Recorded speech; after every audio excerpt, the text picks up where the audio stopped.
तो यहाँ क्यों आया? मारेंगे।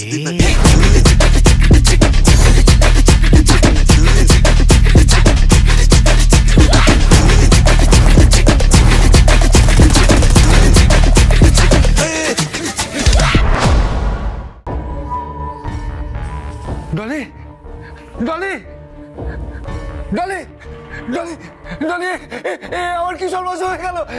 আমার কি সর্বনাশ হয়ে গেল?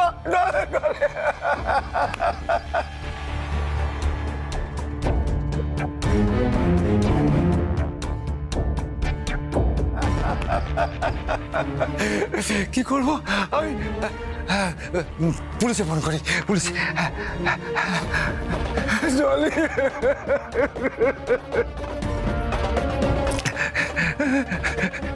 হ্যালো হ্যালো, শ্যামপুকুর থানা, আমি অনন্ত রায় বলছি। আমার স্ত্রী খুন হয়ে গেছে, আপনারা শিগগিরই আসুন। কি ঠিকানা? 55A 19 পল্লী। আপনারা শিগগিরই আসুন। হে ভগবান, তুমি আমারে কি সর্বনাশ করলে?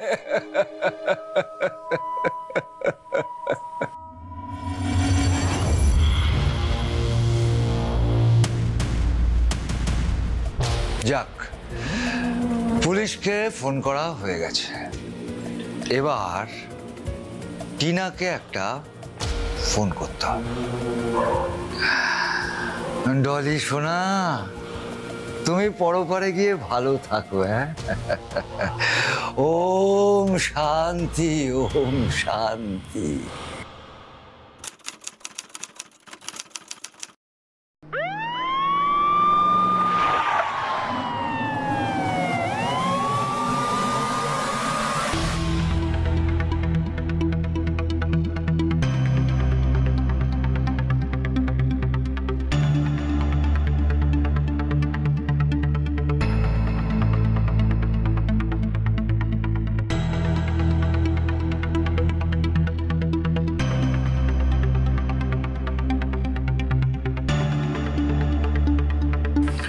কমপক্ষে 2-3 জনের কাজ বলে মনে হচ্ছে।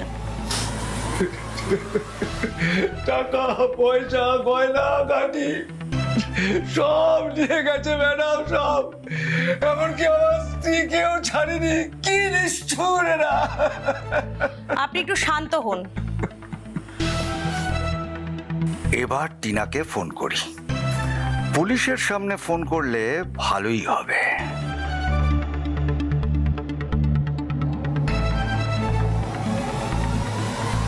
হ্যালো টিনা মা, মানে তোর মা জগতে নেই রে।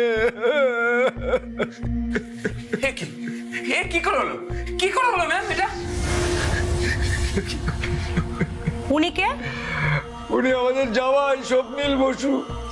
শাশুড়িকে খুব ভালোবাসতো, মায়ের মতো দেখতো, মায়ের মতো। অনন্তবাবু, আপনি একটু শান্ত হন।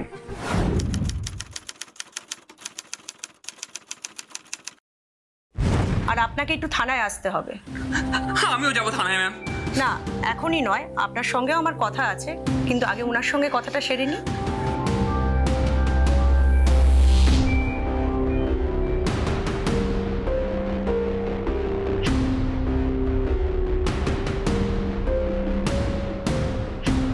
আসুন অনন্তবাবু।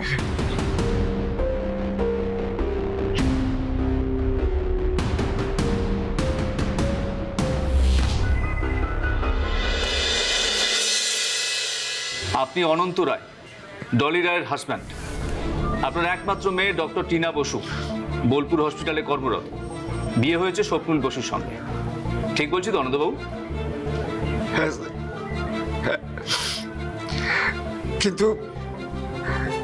কিন্তু কেন ওকে মারলো, কারা ওকে মারলো কিছু জানতে পেরেছেন স্যার?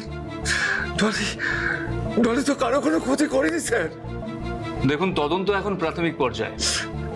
আপনার মনের অবস্থা বুঝতে পারছি, কিন্তু তদন্তের স্বার্থে আমাদের কয়েকটা প্রশ্নের উত্তর জানতে হবে।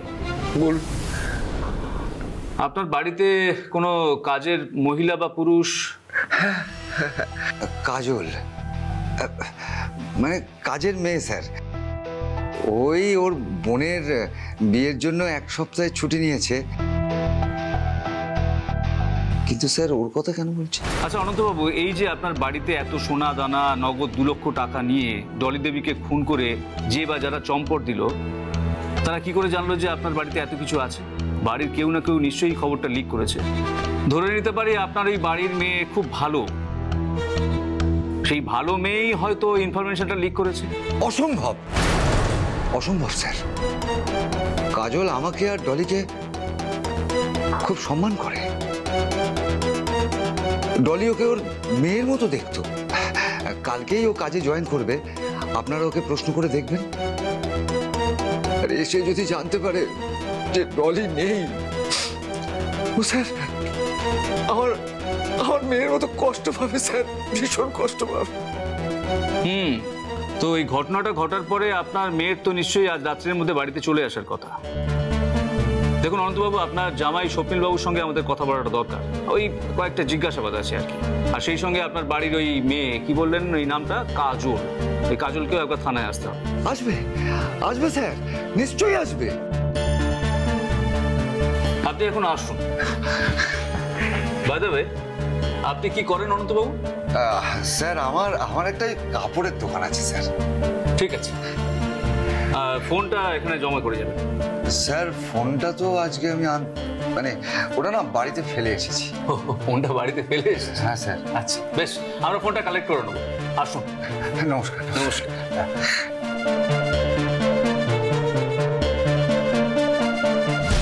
কি বুঝলে পূজা? স্যার, এ তো ওগো কাজল নয়না হরিণীর কেস মনে হচ্ছে। Well set. ওগো কাজল নয়না হরিণী।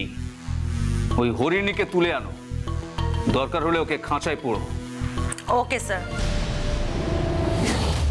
অপরাধী ঘরের না বাইরের, এ প্রসঙ্গে পুলিশ চুলচেরা পর্যবেক্ষণ, নিরীক্ষণ, বিশ্লেষণ করছে।